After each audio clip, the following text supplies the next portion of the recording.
हाँ भाई, good afternoon. Start करें। पहला चैप्टर स्टार्ट करते हैं, कंपनीज एक्ट पढ़ना स्टार्ट करते हैं। शुरुआत के दो कोर बेसिक चैप्टर्स मैं पढ़ाऊंगा, उसके बाद फिर मैं आपको डायरेक्टली अदर लॉस पढ़ाऊंगा, उसके बाद पूरा एडवांस कंपनी लॉ आपको तरुण सर पढ़ाएंगे। स्टार्ट करते हैं हमारा पहला part, preliminary aspect of the companies act.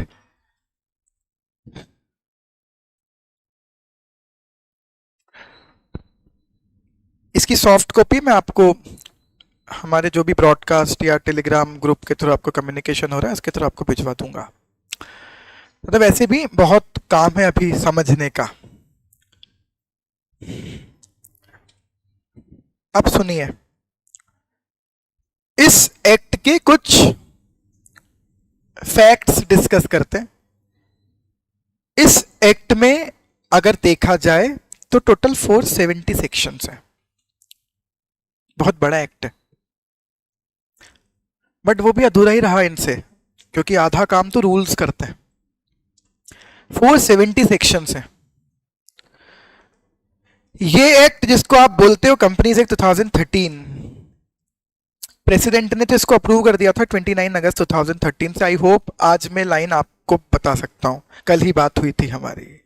President he final करेगा, सेंट्रल लॉ होगा तो। प्रेसिडेंट ने साइन किए 29 अगस्त 2013, ऑफिशियल गजट में इसको नोटिफाई कर दिया 30 अगस्त 2013 को। Official gazette, official newspaper of the government of India, notify कर दिया कि भैया ये लॉ हमने बना दिया है। पर लागू कब से हुआ? सेक्शन 1 तो अप्लाई हो गया था 30 अगस्त 2013 से, जिस दिन से नोटिफाई किया उसी दिन से। लेकिन अब एक बात समझना, आपको बहुत कुछ चीजें सिखा रहा हूं इस एक्ट की बेसिक चीजें पढ़ाते पढ़ाते। एक्ट बनना, देखो एक्ट की जर्नी समझना। पहले एक्ट का क्या बनेगा? ड्राफ्ट, फिर वो बिल क्या होगा? एक्ट, फिर वो एक्ट क्या होगा? कमेंस, लागू होगा। लागू किस दिन से होगा? कहते सब जिसको फाइनली प्रेसिडेंट ने अप्रूव कर दिया होगा। ठीक है, अभी तक तो हम यही समझ लें, जनरल क्लॉज एक्ट जिस दिन पढ़ेंगे तब डिस्कशन करेंगे फर्दर। बोले जिस दिन प्रेसिडेंट ने अप्रूव कर दिया होगा उस दिन से कमेंस हो गया। अधिकतर लॉ जिस दिन से बनते हैं ना, प्रेसिडेंट साइन करते हैं ना, उस दिन से लागू हो जाते हैं। लेकिन कुछ ऐसे इंटरेस्टिंग लॉ होते हैं जिन्हें स्टेप बाय स्टेप कमेंस किया जाता है कि इतने सेक्शन आज से, अगले 50 सेक्शन 6 महीने बाद से, नेक्स्ट 150 सेक्शन 1 साल बाद से। कंपनीज एक्ट ऐसा ही है। 470 की कहानी देखो क्या है। 98 सेक्शन एप्लीकेबल हुए 12 सितंबर से, 12 दिन बाद, बोले समय दे रहे लोगों को। 143 सेक्शन 1 अप्रैल 2014 से, एंड सो ऑन। मतलब उन्होंने आगे तो बताया ही नहीं हमारे सिलेबस में, हमको नहीं पढ़ा रहे, बट इसका मतलब समझो धीरे धीरे इस एक्ट को लागू किया है। अब आपको एक मजेदार बात बताता हूं, शायद आपने सुना हो नहीं सुना, आई डोंट नो, फाउंडेशन में प्रोड्यूसर कंपनी वाला टॉपिक आता था आपको, कंपनी के टाइप्स में नहीं आता होगा। तो प्रोड्यूसर कंपनी नाम की कंपनीज होती हैं इंडिया में, वो कंपनीज जो प्रोड्यूसर्स बनाते हैं। प्रोड्यूसर्स मतलब प्राइमरी प्रोड्यूसर, मतलब किसान। सर किसान कंपनी बना देते हैं? बना सकते हैं। उनकी कंपनियों को कहते हैं प्रोड्यूसर कंपनी। हजारों कंपनियां हैं हमारे देश में जो प्रोड्यूसर्स ने बना रखी है, किसानों ने बना रखी हैं। प्रोड्यूसर कंपनीज भी कंपनीज एक्ट से गवर्न होती है। अगर कंपनी है तो कंपनीज एक्ट लगेगा, पर प्रोड्यूसर कंपनीज के लिए सेपरेट प्रोविजंस हैं कंपनीज एक्ट में। आपको इंटरेस्टिंग फैक्ट बताता हूं, एक्ट अप्लाई हो गया 13 से, ऑलमोस्ट एप्लीकेबल हो गया 14 से, लेकिन प्रोड्यूसर कंपनी हम 2020 तक, पता है जब हम प्रोड्यूसर कंपनी बनाते थे ना 2020 में भी, तो क्या लिखते थे? Producer company incorporated under companies act 1956। क्योंकि 2019-20 तक प्रोड्यूसर कंपनी वाले चैप्टर, जो प्रोड्यूसर कंपनी वाले सेक्शंस थे कंपनीज एक्ट के, वो लागू ही नहीं हुए थे। 2020 के बाद हुए, अभी कुछ 3 साल पहले, 4 साल पहले। मतलब 6-7 साल तक कंपनीज एक्ट 2013 आ गया, फिर भी प्रोड्यूसर कंपनीज गवर्न हो रही थी कंपनीज एक्ट 1956 से, क्योंकि प्रोड्यूसर कंपनी के प्रोविजंस हमने नोटिफाई नहीं किए थे। कमेंस नहीं हुए। सो ये एक्ट बहुत स्टेप्स में कमेंस हुआ है। आगे आते हैं, नेक्स्ट बात करते हैं क्या क्या है एक्ट में। 470 सेक्शंस, 7 शेड्यूल, पहले सारे नाम पढ़ाता हूं आपको। 29 चैप्टर्स, हर चैप्टर में ऑलमोस्ट रूल है। अब आपके सामने 4 नाम है, नाम आइडेंटिफाई करते हैं।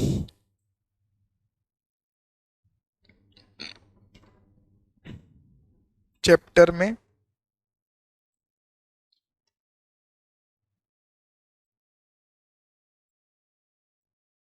चार नाम। अब इस एक एक्ट में चारों चीजें हो सकती हैं।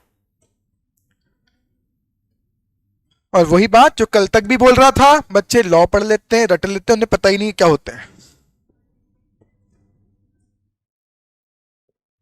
सब पानी फिर गया फिर आपके पढ़े पढ़ाए पर।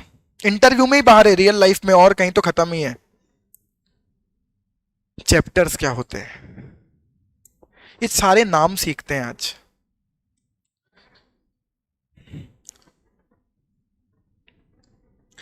मुझे आपको कुछ नोट्स देने हैं, बुक बनानी है आपकी 200 पेज की। चेतन भगत की नॉवेल तो है नहीं कि पहले स्टार्ट किया पहली लाइन से लास्ट में जाके रोक दिया, हैप्पी एंडिंग खत्म। 200 पेज कहानी पढ़ते जा रहे हो आप। प्रोविजन बनाने छोटे छोटे से, ये कर लेना, तुम ये ऐसा कर लेना, तुम ऐसा कर लेना। तो मैं क्या करूंगा कि छोटे छोटे पार्ट में एक्ट को डिवाइड करूंगा। तो मुझे उसके लिए डेफिनेटली क्या बनाने पड़ेंगे, सेक्शंस। पर मुझे जब ये पता है कि मैंने ये 50 सेक्शन डायरेक्टर्स के लिए बनाए, तो मैं क्या लिखूंगा कि ये सेक्शन 4 से लेकर सेक्शन 56 तक डायरेक्टर्स के सेक्शन हैं। तो मैं उस चैप्टर का नाम लिख दूंगा डायरेक्टर्स। तो मैं क्या करूंगा, बुक बनाऊंगा तो मैं बोलूंगा भैया इस चीज के प्रोविजन चैप्टर नंबर 1 में, इसके प्रोविजन चैप्टर नंबर 2 में है, ये चैप्टर नंबर 1 में इस चीज के सारी चीजें लिखी हुई हैं। मतलब कॉमन थिंग्स को मैं क्या कर लूंगा, अक्यूमुलेट। उनके नाम से क्या बनाए जाते हैं, chapters. Are you getting it? खूब आदत हो जाएगी आपको चैप्टर वर्ड सुनने की। सागर सर आएंगे, कम इनकम टैक्स एक्ट पढ़ाएंगे, आपको याद होगा थोड़ा थोड़ा सा, तो आपको समझ में आता होगा इनकम टैक्स मेन इनकम पे डायरेक्टली नहीं लग जाता, बहुत सारी चीजों की डिडक्शंस भी मिलेंगी। तो सागर सर कई बार बोलेंगे इंश्योरेंस प्रीमियम चुकाए डिडक्शन मिल जाएगी, बच्चों की स्कूल फीस चुकाई डिडक्शन मिल जाएगी। कहां लिखा हुआ है, बोले चैप्टर 6A में।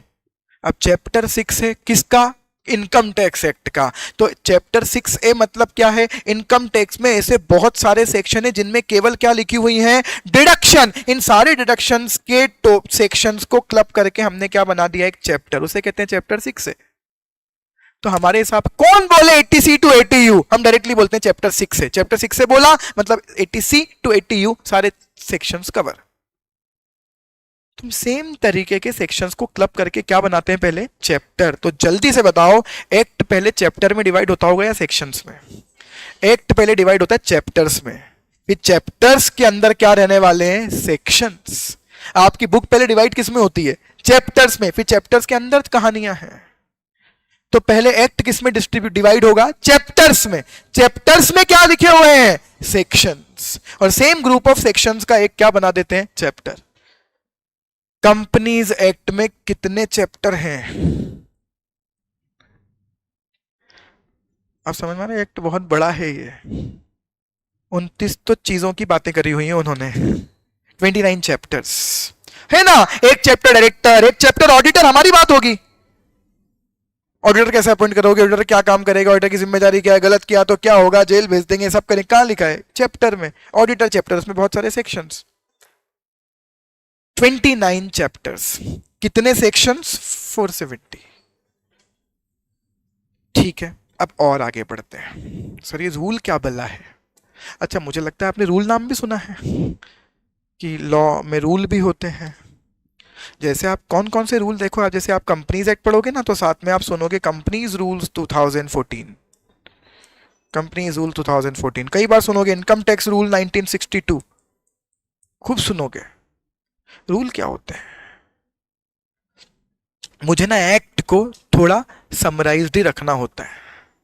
सर 470 सेक्शन बना दिए, हाँ, उसके बाद भी मतलब 470। तब आप सोचो ना, अगर रूल ना बनाओ तो क्या होगा, एक्ट और किस लेवल पर बड़ा होना है।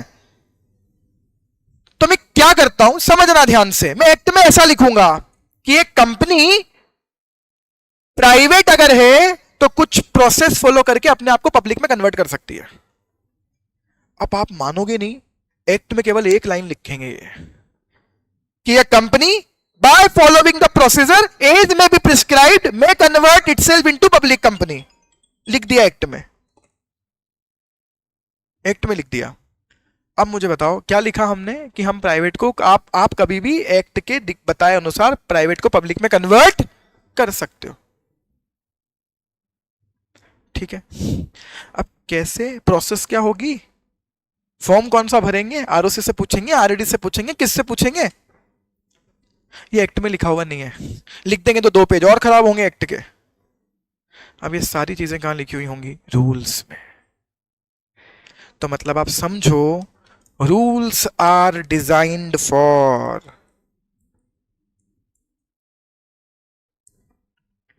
डिटेल्ड प्रोसीजर्स के लिए हम रूल्स बनाते हैं, डिटेल्ड डिस्कशन के लिए हम रूल्स बनाते हैं। आज के बाद किसी भी लॉ में अगर ये वर्ड देखो, और मुझे लगता है आपने ऐसा वर्ड कई बार देखा भी होगा, आगे और भी देखोगे, लॉ पढ़ते पढ़ते आएगा एज में बी प्रिस्क्राइब्ड, कभी आपका मन नहीं करा ये जानने का क्या है, बोल सर हमको बोल दें, हमको बोल देते थे, हम भी समझ लेंगे, बोले जो भी वो बताएंगे तो कब बताएंगे, कहां बताएंगे, आकाशवाणी करोगे, न्यूज़पेपर में जाओगे, कब बताओगे, कहां बताओगे। एक अपनी लैंग्वेज छोटी करने के लिए लिखकर आगे बढ़ जाता है। जब भी पढ़ लो ना कि क्या करेंगे, प्रिस्क्राइब, मतलब समझ लेना उस चीज के क्या बनकर आने वाले हैं। अगर कहीं एक्ट में मिल जाए कि एज में ही प्रिस्क्राइब, एक्ट को बाहर हटा देना, एक्ट से दूर चले जाना, एक्ट के रूल पर आना और रूल में नाम देखना कि इस रूल किससे रिलेटेड है, रूल पर जाना, वहीं होगा वो। एज में भी प्रिस्क्राइब अगर है मतलब एक्ट अब उस बारे में बात ही नहीं करेगा, अब रूल बनेंगे, राइट। तो रूल्स क्या एक्ट का पार्ट है? नहीं, लेकिन एक्ट से रिलेटेड हैं, उसी की एक्ट की दी हुई पावर को यूज करके क्या बनाए जाते हैं, रूल्स। चैप्टर क्लियर है, सेक्शंस क्लियर है, रूल्स वर्ड क्लियर है। अब चौथी बात, अच्छा एक और बात उन्होंने क्या लिखा, हर चैप्टर में एक सेट ऑफ रूल तो है ही, पर मैं बता रहा हूं ऐसे ऐसे चैप्टर हैं जहां 5-5 सेट ऑफ रूल्स हैं, 10-10 सेट ऑफ रूल्स हैं। चैप्टर में 10 सेक्शन है, 3 पेज में खत्म हो गए, लेकिन रूल्स 50 पेज के हैं, क्योंकि वो डिटेल्ड प्रोसेसर है। ये रूल का रोल है, राइट। आगे बढ़ते हैं, नेक्स्ट नाम सीखो। अब एक और चीज मिलेगी आपको एक्ट में, ये एक्ट का ही पार्ट है, शेड्यूल्स। ये भी सुना है आपने कि शेड्यूल में बता देंगे। अब शेड्यूल्स क्या होते हैं, एक्ट को शेड्यूल्स की जरूरत क्या पड़ती है, तो समझो। हर कंपनी को हर साल फाइनेंशियल स्टेटमेंट बनाने, देखो सबको पता है आपको ये बात, फाइनेंशियल स्टेटमेंट प्रिपेयर करने, बैलेंस शीट बनानी है, P&L बनाना है, CFS कैश फ्लो स्टेटमेंट्स बनाने। कैसे बनाएंगे, बैलेंस शीट ऐसी वाली बना लूं, इधर लाइबिलिटीज इधर असेट्स, क्यों, क्या बोले सर उसका फॉर्मेट दिया हुआ है सर, पहले लाइबिलिटीज आएंगी, नाम लिखेंगे उसे equity and liabilities, equity and liabilities, ऐसा ही होता है। किसने कहा आपसे ऐसे बनाओ बैलेंस शीट? और आपको देखो, आपको कितना कुछ पता है, आपने आपसे सोचा नहीं, साला पढ़ क्या रहे हैं। बोले तो शेड्यूल 3 ने बताया। कौन से एक्ट के शेड्यूल 3 ने? जब भी लॉ मेकर को किसी चीज का फॉर्मेट बताना होगा ना और किसी चीज की लिस्ट बतानी होगी ना, तो वो बताएंगे शेड्यूल के थ्रू, वो एक्ट में नहीं लिखेंगे, क्योंकि लैंग्वेज के फॉर्म में कैसे लिखेंगे। तो जब भी किसी चीज की हमें बनानी है लिस्ट, जब भी हमें किसी चीज का आपको क्या बनाकर देना है, फॉर्मेट, तब तक हम क्या बनाकर देंगे, शेड्यूल 3, शेड्यूल्स बनाकर देंगे। इस एक्ट में चैप्टर्स हैं, ऑब्वियसली हर एक्ट में होते हैं, सेक्शंस हैं, सब में होते हैं, रूल्स हैं, हर चैप्टर पे एक रूल है। और इस एक्ट में कितने शेड्यूल्स हैं, 7 शेड्यूल्स हैं, जिसमें से 3rd आपको पता है, ऐसे 7 शेड्यूल हैं। ऑलराइट, चलिए आगे बढ़ते हैं, आ जाते हैं finally section 1 of the act पर। सेक्शन 1 क्या कहता है एक्ट का? Short title, extent and commencement बताता है। सेक्शन 1 क्या होता है ये मुझे देखो, एक्सटेंड तो ऑब्वियस है होल ऑफ इंडिया, और कमेंट्स अभी अभी बात हो गई, हर सेक्शन का कमेंसमेंट इन्होंने अलग अलग डिटरमाइन किया था, इन दोनों की बात नहीं करते। अब ये क्या होता है? हाँ क्या हुआ?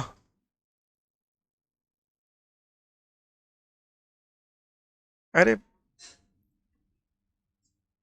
उसकी इच्छा है, उस हिज लाइफ हिज रूल्स।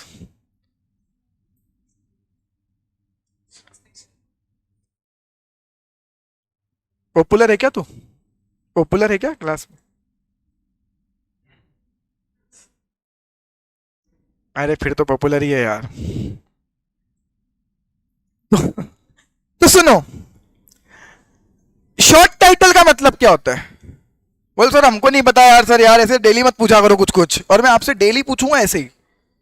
अगर आपको मेरी क्लास में सरवाइव करना है तो आपको इंटरेक्टिव बनना पड़ेगा, सोचो दिमाग लगाओ। शॉर्ट टाइटल सर हमको हर एक्ट में बोला कि ये शॉर्ट टाइटल है, हर एक्ट में सेक्शन 1 में लिख देते हैं short title extend commencement. Commencement मतलब लागू कब से होगा, एक्सटेंड मतलब कहां कहां लगेगा, शॉर्ट टाइटल मतलब सर क्या पता सर नाम क्या है इस एक्ट का। तो आपने कभी किसी से ये नहीं पूछने की कोशिश की कि सर एक बात बताओ, नाम को तो टाइटल कहते हैं, शॉर्ट टाइटल थोड़ी कहते हैं। और इसका मतलब अगर टाइटल को शॉर्ट टाइटल लिख रहे हो, मतलब टाइटल दो तरह के होते हैं, शॉर्ट टाइटल और लॉन्ग टाइटल। अदरवाइज शॉर्ट क्यों लिखते? लिखते टाइटल। पर आपको आज तक आपने आपने खुद ने भी तो नहीं दिमाग लगाया आज तक, आपको बोला शॉर्ट टाइटल, आपने बोला शॉर्ट टाइटल। अगर टाइटल, अगर नाम बता रहे हो एक्ट का मतलब टाइटल, पर अगर नाम को बोल रहे हो कि ये छोटा नाम है शॉर्ट टाइटल है, इसका मतलब there is a long title also. Otherwise इसको शॉर्ट टाइटल क्यों कहते हैं? इसका मतलब शॉर्ट टाइटल और लॉन्ग टाइटल किसी एक्ट के दो नाम होते हैं, एक छोटा सा नाम और एक बड़ा नाम। कंपनीज एक्ट 2013 क्या है? Short title. सर क्या बात कर रहे हो, शॉर्ट टाइटल ये है कंपनीज एक्ट, पूरा ऐसा नहीं लिख रहा ये कि आप ऐसा सोचोगे ये हो गया शॉर्ट टाइटल, नहीं। Companies act 2013 is short title. Sir क्या बात कर रहे हो? हाँ, तो उसका लॉन्ग टाइटल क्या है? बच्चे पढ़ लेते हैं यार सीरियसली कंपनीज एक्ट, उन्हें पता ही नहीं होता जो एक्ट पढ़ रहा है उसका नाम क्या है। तो आज आपको ना इस एक्ट का नाम पढ़ाता हूं, इस एक्ट का लॉन्ग टाइटल दिखाता हूं। चलो लॉन्ग टाइटल पे चलने उसके पहले एक और बात करते हैं, मुझे बनाओ ये एक्ट क्यों बनाया था? कंपनीज को गवर्न करने के लिए। तो थाना पहले क्या था? 56 हो तो रही थी कंपनी उससे गवर्न, हमें उसमें कुछ बड़े चेंजेस करने थे, और जितने भी कंपनी से रिलेटेड छोटे मोटे लॉ थे उन सबको क्या करना था? एक करना था, कंसोलिडेट। ठीक है, इसी वजह से लाए थे कंपनीज एक्ट 2013। अब आप कंपनीज एक्ट 2013 जो शॉर्ट टाइटल है उसका लॉन्ग टाइटल देखो।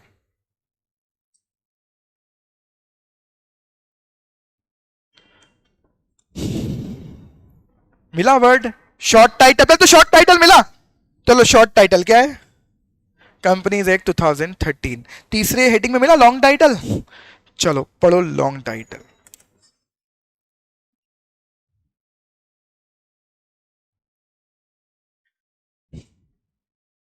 गलती आपकी भी है, आप खुद ही क्यूरियस नहीं हो अपनी लाइफ में, और नहीं हो तो आप गलत जगह पर हो। कई लोग बोलेंगे मेरे यार क्या क्या करना है क्यूरियस बन के, दिक्कत है, सीए बनना है आपको। ये 11th 12th नहीं है कि आप अपने एरोगेंट एटीट्यूड से कैसे भी पास हो जाओगे, या निपट जाते हैं फिर, और ज्यादा एरोगेंट ही निपटते हैं यहाँ। क्योंकि हमें एक्स्ट्रा ऑर्डिनरी बच्चा चाहिए ही नहीं सीए सीएस बनने के लिए, एक बच्चा चाहिए जो ऑर्डिनरी हो लेकिन एक्स्ट्रा ऑर्डिनरी एफर्ट्स करने के लिए तैयार हो। कई स्कूल के कई टॉपर सीए सीएस में आके ही फेल होते हैं, और कई स्कूल के कई बैक बेंचर और 40% वाले बच्चे सीए बन जाते हैं। हर साल की कहानियां हैं। आपका बैकग्राउंड क्या था? We are least concern, what you do now is only thing which matters. इसे नहीं भी करते हो तो मैं आपको अट्रैक्ट कर रहा हूं कि चीजें करो, मजा आएगा, समझदारी बनेंगे, इससे एक लेवल अप ही पहुंचेंगे। लॉन्ग टाइटल पढ़ ले। एन एक्ट टू कंसोलिडेट, क्या करना है एक्ट के थ्रू? कंसोलिडेट करना है। कंसोलिडेट मतलब क्या? बहुत सारों को एक करना है। And amend the law relating to companies, ये एक्चुअल नाम है इस एक्ट का। सर अब फाइनली ये बताओ फिर शॉर्ट टाइटल क्यों लिखते हैं? आप समझो ना, आपसे मैं पूछूं कि क्यों ऐसा क्यों कर रहे हो? बोले यार ये सेक्शन 156 में लिखा है। बोले कहाँ के सेक्शन 156 में? बोले कि एक्ट ना। बोले कौन सा है? बोले act to consolidate and amend the law relating to company. वो बोलेगा यार हिंदी में बोल दे यार। बोले companies act. Long title is the real name of the law and short titles are used for the sake of convenience, इसलिए बनाए जाते हैं शॉर्ट टाइटल। कौन बोलेगा ये नाम? But this is real and actual name. The convenient name is companies act 2013। तो companies act 2013 इस एक्ट का शॉर्ट टाइटल है।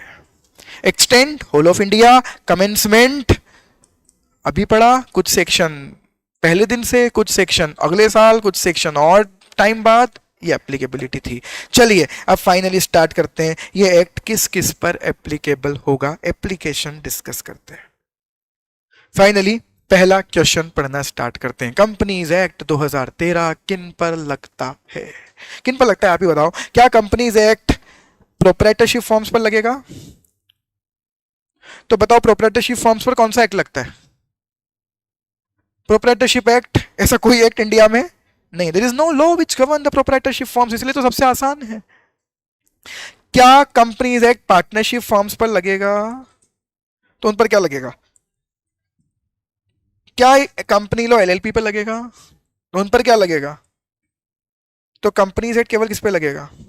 तो कंपनी क्या होती है? Which is incorporated under companies act. हर चीज का आंसर है। केवल उसी को इस एक्ट में कंपनी बोलेंगे? अरे बोल सर उसी को क्या, सभी उसी को बोलते होंगे? नहीं बोलते। आप जाओ तो प्रैक्टिस में जाओ, आर्टिकलशिप करने, क्लाइंट आते हैं, बोल सर मेरी कंपनी का ऑडिट करना है। हम सोचते हैं यार कंपनी ला रहा होगा कोई, पेपर ले आना भैया, बैंक अकाउंट स्टेटमेंट ले आया, पेपर ले आया, एबीसी एंड कंपनी नाम लिखा हो। मैंने कहा साले तो प्रोप्राइटरशिप फॉर्म है। बोले इसको ही कंपनी बोलता हूं मैं। तो वो तो किसी को भी कंपनी बोल देगा। रियल मार्केट में तो कोई कुछ भी बोल रहा है। दो लोग आपस में अपने आप को पार्टनर बोलते हैं कि सर हम दो पार्टनर साथ में आएंगे, बाद में वो आए, बाद में पता चला कंपनी बनाई हुई है। मैंने कहा तुम पार्टनर का हो, तुम डायरेक्टर हो। बोले हम तो पार्टनर बोलते हैं। वो बोलते हैं। लॉ क्या बोलता है? लॉ को कोई मतलब नहीं तुम अपनी फॉर्म को क्या कहते हो।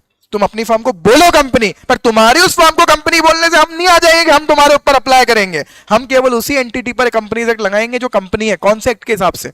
अंडर कंपनीज एक्ट, जो इनकॉर्पोरेट हुई है। इनकॉर्पोरेट कैसे होती है चैप्टर 2 में पढ़ेंगे, इनकॉर्पोरेशन की प्रोसेस। पर आई होप मैंने इनकॉर्पोरेशन वर्ड आपको सिखा दिया। बॉडी कॉर्पोरेट को एग्जिस्टेंस में लाने की प्रोसेस को क्या कहा जाता है? इनकॉर्पोरेशन। ठीक है। तो कंपनीज एक्ट 2013 किस पर लगेगा? तो मुझे बताओ, क्या प्रोप्राइटरशिप फॉर्म कंपनीज एक्ट से इनकॉर्पोरेट हुई है? क्या पार्टनरशिप फॉर्म कंपनीज एक्ट से इनकॉर्पोरेट हुई है? क्या एलएलपी एक्ट से कंपनीज एक्ट से इनकॉर्पोरेट हुई है? नहीं। तो मतलब इन पर कंपनीज एक्ट 2013 नहीं लगेगा। पॉइंट नंबर 1 पढ़ते हैं। कंपनीज एक्ट की applicability, the provisions of this act. Which act? Companies act shall apply to किस पर? Companies incorporated under this act, companies act 2013। पर आगे कुछ और लिखा है, और under any previous company law. इस देश में कंपनीज एक्ट 1956 से बनी हुई कंपनी मिल सकती है, 1913 में बनी हुई कंपनी मिल सकती है। दिमाग लगाओ। कब आया कंपनीज एक्ट 2013? वो 13 सितंबर में, अगस्त में हमने अप्लाई किया, अगस्त सितंबर में आया, 2014 में मेनली एप्लीकेबल हुआ, आ गया। क्या उसके पहले इंडिया में कंपनीज होती होंगी? तो उन एग्जिस्टिंग कंपनी को हमने क्या बोला होगा कि सुनो तुम जितने भी अब तक बन गए उन पर 56 लगेगा, और जो आज से बन रहे उन पर 13 लगेगा। क्या बोला होगा? बोले आज से सब पर ये 13 ही लगेगा। हाँ या ना? तो मुझे बताओ कंपनी एक्ट किस पे लग रहा है? जो या तो इस कंपनीज एक्ट से बनी है या इसके पुराने किसी कंपनीज एक्ट से बनी हुई। It is applicable on any company incorporated under this act or under any previous company law. यहां से आगे बढ़े। सही बताऊं तो मेन एप्लीकेबिलिटी यही है कि जो भी कंपनी बनेगी या तो इससे या पुराने से बनी हुई है उन पर यह लगेगा, चाहे वो प्राइवेट कंपनी हो, चाहे वो पब्लिक कंपनी हो, चाहे वो ओपीसी हो, जो भी हो, अगर है ये एक्ट लगेगा। ठीक। चलिए अब आगे बढ़ते हैं। तो मेजर एप्लीकेबिलिटी यही है, अब बाकी सब उसके अलग अलग डिस्कशन से उस डिस्कशन पर आगे बढ़ते हैं। आपने ये नाम सुना है? सुना है? ठीक है, क्या है ये? बैंक है सर। मैं ऐसे भी पूछूंगा क्वेश्चंस पर आप आंसर दो, क्या है ये? एक बैंक। कौन चला रहा है इसको?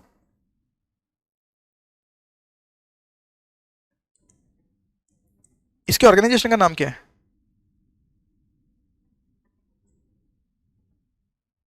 उसने आप, हमने तो यहाँ आके सुना है आपसे 3 दिन में ऐसे अंटे शंटे क्वेश्चन कैसे पूछते हैं? क्या पूछते हो आप? हाँ, यस बैंक ऑर्गेनाइजेशन है क्या? नाहटा प्रोफेशनल एकेडमी ऑर्गेनाइजेशन है क्या? नहीं, हमारे बिजनेस का नाम है। ऑर्गेनाइजेशन तो मधुजस प्रमोशन प्राइवेट लिमिटेड है, जिसकी आपको फीस की रिसिप्ट मिलती है। ये तो हमारे बिजनेस का नाम है। अपना स्वीट ऑर्गेनाइजेशन का नाम है? नहीं, वो तो एक प्राइवेट लिमिटेड कंपनी है। अपना स्वीट तो उनके ब्रांड का नाम है, उनके बिजनेस का नाम है। लोटस इलेक्ट्रॉनिक शोरूम उनके बिजनेस का नाम है, उस नाम का उनके पास ट्रेडमार्क है। ऑर्गेनाइजेशन तो सीपीआर डिस्ट्रीब्यूटर प्राइवेट लिमिटेड है, कभी खरीदो उस पर जाके कुछ तो बिल मिलेगा। यस बैंक तो बिजनेस का नाम है, बैंक है तो चला कौन रहा है? There is a company.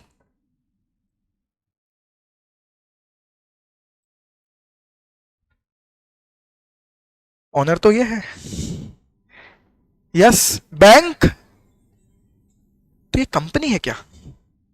दिख तो रही है सर, लिमिटेड वर्ड लगा हुआ है, कंपनी है। कौन सी कंपनी है? तो सुनो अब, यस बैंक लिमिटेड को मैं क्या कहूंगा? Banking company. यस बैंक को बैंकिंग कंपनी नहीं कहूंगा। यस बैंक तो एक बैंक है, बैंक एक बिजनेस है, बिजनेस का नाम यस बैंक है। ऑनर कौन है? Yes bank limited. तो यस बैंक लिमिटेड क्या है? Banking company. ठीक, पक्का? इंडिया में बैंक्स का रेगुलेटर कौन है? आरबीआई। और लॉ क्या है? Banking regulation act. मेरा क्वेश्चन है, क्या इस यस बैंक लिमिटेड पर बैंकिंग रेगुलेशन एक्ट लगेगा? हाँ या ना? लगेगा? क्या इस यस बैंक लिमिटेड पर कंपनीज एक्ट 2013 लगेगा? क्यों? Company incorporated under companies act. इस पहले, अरे भैया बैंकिंग लाइसेंस बाद में लिया होगा। आरबीआई के पास गया, मुझे बैंक चलानी है, आरबीआई ने बोला बैंक करना नहीं है, कंपनी बनाओ 500 करोड़ की नेटवर्क चलाओ। तो पहले क्या बनाई होगी? Under companies act. फिर आरबीआई के पास लाइसेंस लेने गए होंगे। अरे ठीक है, समझ में आता है। तो मेरा क्वेश्चन है फिर, यस बैंक लिमिटेड पर कंपनीज एक्ट लग रहा है? बैंकिंग रेगुलेशन एक्ट लगेगा? हाँ लगेगा। ठीक है, अब सपोज करो एक एग्जांपल लेते हैं। बैंकिंग रेगुलेशन एक्ट कह रहा है कि हर बैंकिंग कंपनी में मिनिमम 6 डायरेक्टर रखना, और कंपनीज एक्ट कह रहा है कि हर पब्लिक कंपनी में मिनिमम 3 डायरेक्टर रखना। तो क्या है, दोनों लोग कॉन्ट्राडिक्ट हो गए? मेरे क्वेश्चंस को वापस रिपीट करता हूं। क्या यस बैंक लिमिटेड पर बैंकिंग रेगुलेशन एक्ट लगेगा? वो भी फॉलो करना है? हाँ। कंपनीज एक्ट लगेगा? वो भी फॉलो करना है? हाँ। क्या ये दोनों में कॉन्ट्राडिक्शन हो सकता है? तो फिर कौन सा लॉ, कौन सा लॉ ओवरराइड करेगा? मतलब मिनिमम 6 रखने पड़ेंगे? क्यों? Great, special law always prevail over the general laws. Specific provision हमेशा जनरल पर प्रिवेल करेगा। In what is the specific law? तो मतलब आप कह रहे हो कंपनीज एक्ट एक जनरल लॉ है? हाँ, क्योंकि कंपनीज एक्ट हर तरह की कंपनी पे लगेगा, चाहे बैंकिंग हो, इंश्योरेंस हो, कुछ भी हो, चाहे फैक्ट्री खोल के बैठी हो, अगर कंपनीज है कंपनीज एक्ट लगेगा। But banking regulation act is specific for banking companies. What is the general law? Companies act. What is the specific law? Banking regulation act. तो हम कह रहे हैं भैया ये लगाना। अब मैं आपसे फिर क्वेश्चन पूछ रहा हूं, क्या इस यस बैंक लिमिटेड पर कंपनीज एक्ट लगेगा? हाँ, पर आपने तो बोला बैंकिंग रेगुलेशन एक्ट लगेगा। बोलो सही बोल रहे हो। मैं ये जताना चाहता हूं आपको कि आप इंसान हो, किसी इंसान ने लॉ बनाया है, आप वही सोच लो जो उसने बनाया, आपको लॉ के प्रोविजन याद हो जाएंगे, बना लोगे आप खुद। बोलो सही बोल रहे हो, बिल्कुल सही बोल रहे हो। जहां इनकंसिस्टेंसी आ जाए कंपनीज एक्ट और बैंकिंग रेगुलेशन में, वहां प्रिवेल क्या करेगा? अदरवाइज क्या इस पर कंपनी लगता रहेगा? अच्छा, क्या इस दिन से लगना बंद हो जाएगा? नहीं, केवल इस मैटर पर नहीं लगेगा। क्या पक्का क्लियर है? तो क्या बैंकिंग कंपनीज पर कंपनीज एक्ट लगेगा? हाँ। कब तक, कब नहीं लगेगा? जब कंपनीज एक्ट और उनका लॉ, कौन सा लॉ? बैंकिंग रेगुलेशन एक्ट, आपस में क्या हो जाए? इनकंसिस्टेंट हो जाए। क्या बात समझ में आती है? ठीक है, सेम कहानी दोहराते हैं।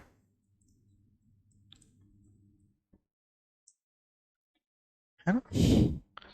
हमने बोला ओरिएंटल इंश्योरेंस कॉर्पोरेशन लिमिटेड, क्या है ये? एक इंश्योरेंस कंपनी। क्या इस पर कंपनीज एक्ट लगेगा? इंश्योरेंस का रेगुलेटर कौन है इंडिया में? तो इन पर आईआरडीआई का भी एक्ट लगेगा, insurance regulatory development authority of India. ठीक है। क्या ये दोनों आपस में इनकंसिस्टेंट हो सकते हैं? और जहां इनकंसिस्टेंट हुए तो मेरा फिर क्वेश्चन है, क्या इंश्योरेंस कंपनीज पर आईआरडीआई वाला लॉ लगेगा? क्या कंपनीज एक्ट लगेगा? लेकिन अगर दोनों में से कभी भी कहीं क्या आया, इनकंसिस्टेंसी, तो उस सिचुएशन में क्या प्रिवेल करेगा? क्या उसके बाद हमेशा कंपनी एक्ट लगता रहेगा? केवल कब नहीं लगेगा? इनकंसिस्टेंसी है। पक्का? तीसरा,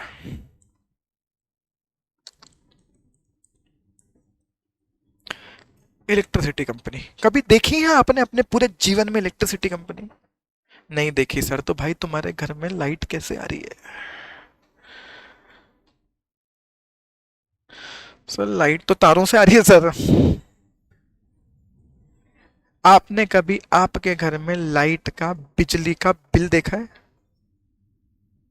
देखो, अगर आप दिल से कॉमर्स के स्टूडेंट हो तो आपको अपने जीवन में अब तक ये सब कुछ कर लेना चाहिए था, वरना आप दिल से अभी भी को, आपने अगर पेपर पढ़ने नहीं सीखे और पेपर पढ़ने में आपका इंटरेस्ट नहीं है, तो एक तो आप गलत फील्ड में हो, अभी भी गलत में ही हो।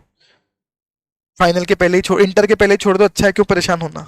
लेकिन अगर हो, अपने आसपास की चीजों को ऑब्जर्व करना स्टार्ट करो, उतने आप इंटेलिजेंट बनना हो स्टार्ट कर दोगे। कॉमर्स में कॉस्ट थीटा, टेन थीटा तो पढ़ाते नहीं कि कहीं कुछ काम नहीं आएगा, हमें वही पढ़ाते हैं जो रियल लाइफ में चल रहा है, तो देखो चल रहा है या नहीं चल रहा है। इलेक्ट्रिसिटी कंपनी, आपके घर के लाइट का बिल, अगर आप इंदौर में रहते हो तो आपके घर के लाइट का बिल देखना जाकर, उसके टॉप पर लिखा होगा मध्य प्रदेश पश्चिम क्षेत्र विद्युत वितरण निगम limited, MPP केवीवीएनएल।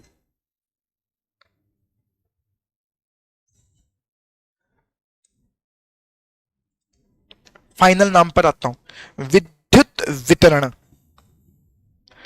Electricity supply, electricity distribution.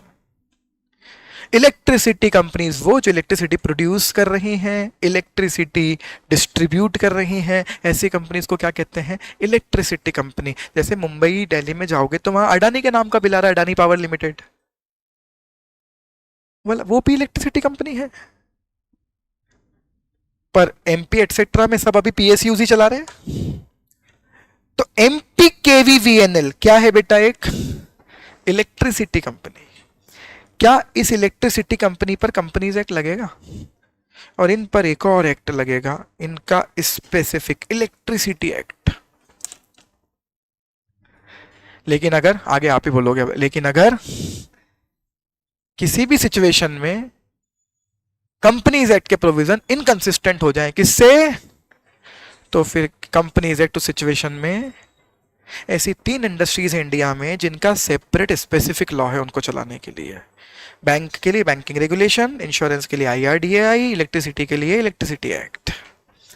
और इन तीनों पर भी कंपनीज एक्ट लगेगा, लेकिन तब नहीं लगेगा जब उनके स्पेसिफिक लॉ से कंपनीज एक्ट क्या हो जाए? इनकंसिस्टेंट। अब paragraph number B C D सब पढ़ लेते हैं। कब मानेंगे कि इनकंसिस्टेंसी है? जब वो कुछ और बोल रहा है और हम कुछ और कह रहे हैं। For example, banking regulation act कहते हैं कि हर बैंकिंग कंपनी को अपनी एजीएम 30 जुलाई के पहले पहले कर लेनी है, और कंपनीज एक्ट कह रहा है 30 सितंबर के पहले पहले कर लेनी है। तो ये कह रहा है जुलाई में करूं सितंबर में करूं, उसको बोले जुलाई में कर ले। क्या हो गया, एक चीज को लेकर दोनों जगह प्रोविजंस हैं और दोनों कुछ अलग अलग बात करें। This is we call inconsistency. Point number B पर आते हैं। Insurance companies, banking companies, companies engaged in generation और सप्लाई ऑफ इलेक्ट्रिसिटी। सर क्या पढ़ा रहे हो ये? मैं बोल रहा हूं इन सब पर भी कंपनीज एक्ट लगेगा। तो फिर 3 पैराग्राफ किस बात के? हर पैराग्राफ में एक ही जैसी लाइन लिखी हुई है, बस एक्ट का नाम बदल जाएगा। इंश्योरेंस पर लगाएंगे कंपनीज एक्ट, हाँ, एक्सेप्ट कब नहीं लगाएंगे? द सेड प्रोविजंस, कौन से प्रोविजंस? कंपनीज एक्ट के प्रोविजन आर इनकंसिस्टेंट किससे? With the provisions of insurance act. आज की डेट में तो लगता है IRDAI एक्ट। समझ में आ रहा है? बस आगे पूरी इंग्लिश ग्रामर है, सेम पैराग्राफ रिपीट होगा। बैंकिंग कंपनी पर भी लगाएंगे, कब नहीं? Except said provisions are, said मतलब कंपनीज एक्ट के प्रोविजन इनकंसिस्टेंट है किससे? With the provision of banking regulation act. Electricity company पर भी लगाएंगे, कब नहीं? Except said provisions are inconsistent with the provisions of.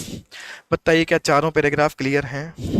Companies act किस किस पे लगता है? Company incorporated under companies act 2013 और any other previous company law. Banking पर लगेगा, इंश्योरेंस पे लगेगा, इलेक्ट्रिसिटी पे लगेगा, सब पे लगेगा। अगर उनके स्पेसिफिक लॉ से इनकंसिस्टेंट हो जाए तब नहीं लगेगा। All right, next point number ई पर आते हैं।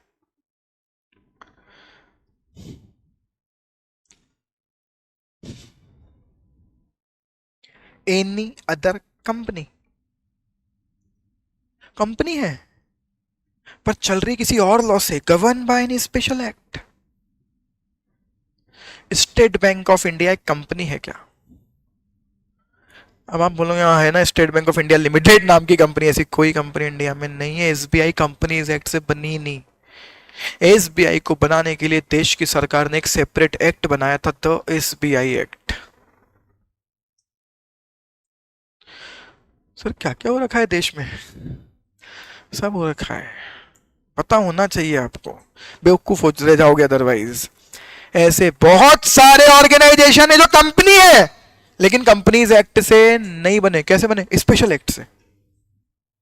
SBI act, sir ICAI act, ICAI एक कंपनी नहीं है पर SBI को एक कंपनी बोला है उन्होंने, लेकिन बनी है किसी दूसरे एक्ट से। क्या SBI पर भी लगा देंगे कंपनीज एक्ट जब आप कह रहे हो कि वो कंपनी है? अरे तो हर कंपनी पे लगता है, पर ऊपर लिखा था ना company incorporated under companies act, इसे लिखना पड़ा कि ऐसी कंपनी जो कंपनी है लेकिन कंपनीज एक्ट से बनी हुई नहीं है, किसी स्पेशल एक्ट से बनी है, उस पर भी हम कंपनीज एक्ट लगाएंगे। आगे की कहानी आपको पता है कि अब अगर उसके एक्ट से इनकंसिस्टेंसी हो गई तो वहां नहीं लगेगा। पढ़ना स्टार्ट करते हैं। Any other company govern by any special act for the time being in force, जो भी समय कोई लॉ था उससे बनाई गई, उस पर भी लगेगा। कब नहीं लगेगा? एक्सेप्ट, आगे की सेम कहानी, इनकंसिस्टेंट है उसके स्पेशल एक्ट से। पर मैं फिर पूछ रहा हूं क्या SBI कंपनी है? हाँ, ऐसी कंपनी जो कंपनीज एक्ट से नहीं बनी है, उस पर भी कंपनीज एक्ट लगेगा।